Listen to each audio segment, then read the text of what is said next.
നമുക്കറിയാം, തുടർച്ചയായ രണ്ടാം വട്ടവും UDSFന്റെ നേതൃത്വത്തിൽ കാലിക്കറ്റ് യൂണിവേഴ്സിറ്റി ഭരണം നമ്മൾ നിലനിർത്തിയിരിക്കുകയാണ്.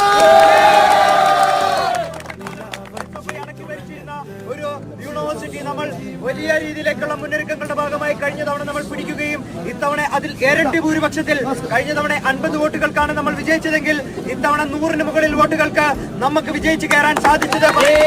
കേരളത്തിലെ മുഴുവൻ കലാലയങ്ങളിലും യൂണിവേഴ്സിറ്റിയിലും പറയുന്നു, SFIനെ തിരസ്കരിക്കപ്പെട്ട ഒരു രാഷ്ട്രീയമായിട്ട് മുന്നോട്ട് പോവുകയാണ്.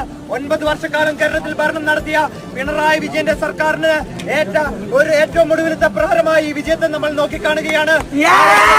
ക്യാമ്പസുകളും കേരളത്തിന്റെ തെരുവുകളും SFIക്കെതിരെയും ഇവിടുത്തെ സർക്കാരിന്റെ വിദ്യാർത്ഥി വിരുദ്ധ നയങ്ങൾക്കെതിരെയും നമ്മൾ ഒരുമിച്ച് പോരാടുമെന്ന് മാത്രം പറഞ്ഞുകൊണ്ട് ഈ വിജയത്തിന് ചുക്കാൻ പിടിച്ച മുഴുവൻ MSFന്റെയും KSUവിന്റെയും UDSFന്റെ മുഴുവൻ സഹപ്രവർത്തകരെയും സംസ്ഥാന UDSF കമ്മിറ്റിക്ക് വേണ്ടി അഭിവാദ്യം ചെയ്തുകൊണ്ട് നിർത്തുന്നു.